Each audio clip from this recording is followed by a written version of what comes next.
The Catherian Maximum Security Facility had never seen a breach in its 300-year history. Built into the crystalline depths of asteroid Vex 7, it housed the galaxy's most dangerous criminals behind walls of pure neutronium and energy barriers that could contain a small star. The warden, HFY, had overseen countless alien species during his tenure. Vorthon assassins, Gellan mind readers, even a rogue AI collective. But never a human. Marcus Chen sat cross-legged on the floor of Cell Block Omega's solitary confinement unit, his eyes closed in what the guards assumed was meditation. The humans had only joined the Galactic Federation 6 months ago, and their reputation preceded them. Stories filtered through the prison network about the species that had somehow weaponized their own mortality, turning their brief lifespans into a tactical advantage that terrified immortal races. "Fascinating creature," muttered Dr. Veltos, the facility's xenobiologist, as she observed Marcus through the one-way plasma screen. No natural armor, no enhanced strength, no telepathic abilities. Yet Command classified him as Code Crimson. Warden HFY's 4 eyes narrowed. He destroyed 3 Federation outposts single-handedly. Not with technology or psychic powers, with improvised explosives made from cleaning supplies and spare parts. The humans call it MacGyvering. Marcus had been captured after his latest raid on a Federation supply depot that was secretly trafficking Rigelian children to labor camps. The Federation's public face spoke of unity and justice, but its shadow operations revealed a different truth. When diplomatic channels failed, and legal proceedings stalled in bureaucratic loops designed to protect the guilty, Marcus had taken matters into his own hands. The cell around him was a masterpiece of security engineering.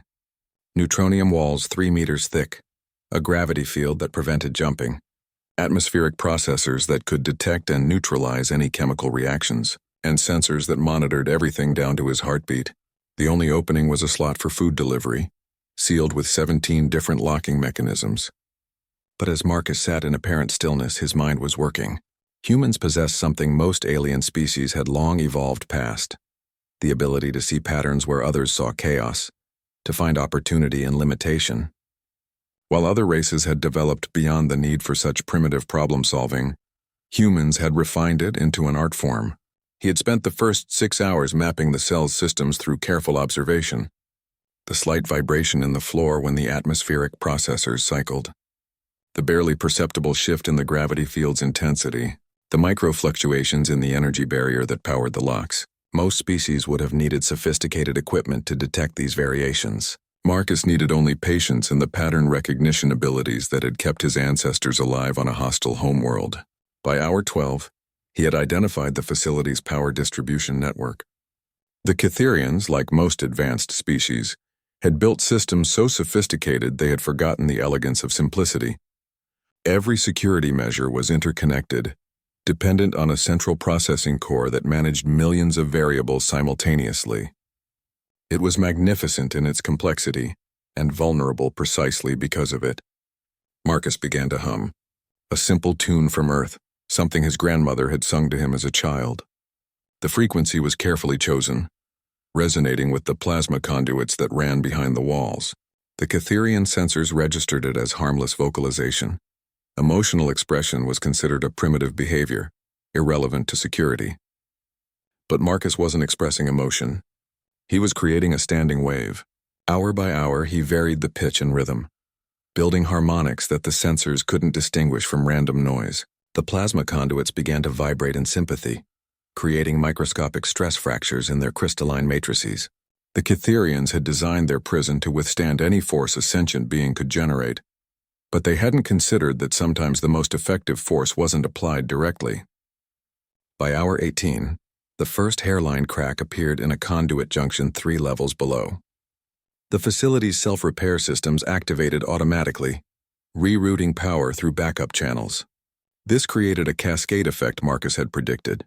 The system was so perfectly balanced that any disruption triggered increasingly complex compensations. Dr. Veltos noticed the power fluctuations first. "Warden, we're seeing anomalous readings throughout the facility." "Explain." "Minor fluctuations in the power grid. The system is compensating automatically, but the pattern is unusual." HFY's attention shifted to Marcus, who continued to sit motionless, humming his simple tune. Could the human be causing this? Impossible. He has no technology, no apparent abilities beyond baseline sapience. The acoustic output is negligible. But as the night progressed, the fluctuations intensified. The facility's AI brain worked frantically to maintain stability, making millions of micro-adjustments per second. Each compensation created new instabilities, which triggered more compensations. The system was consuming its own processing power in an exponential feedback loop. Marcus had weaponized the prison's greatest strength, its perfect sophistication, against itself. Like a martial artist using an opponent's force against them, he had found the one point where gentle, persistent pressure could topple a giant. At 0347 hours, the cascade reached critical mass. The central processing core, overwhelmed by the exponentially increasing compensation calculations, experienced what humans would recognize as a stack overflow. For 3.7 seconds, every electronic lock in the facility defaulted to its failsafe position. In those seconds, 17,000 cell doors opened.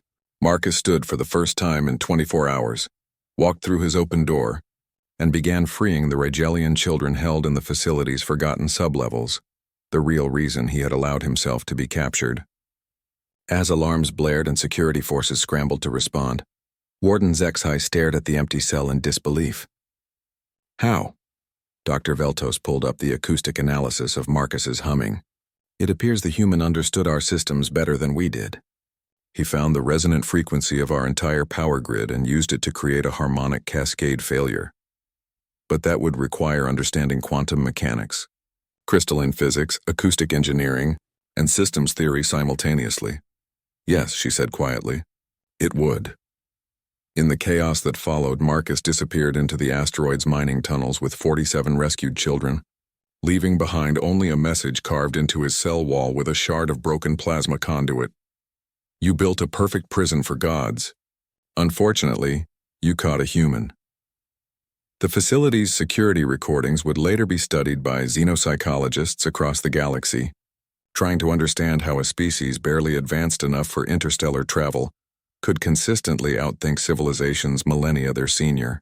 They never found the answer, because they were looking for something complex. The truth was simpler. Humans had spent their entire evolutionary history turning disadvantages into advantages, finding ways to survive in a universe that seemed designed to kill them. When you grow up on a planet where everything, from the weather to the wildlife, is trying to end you, you learn to see opportunity where others see only obstacles. And sometimes the simplest song can bring down the mightiest fortress.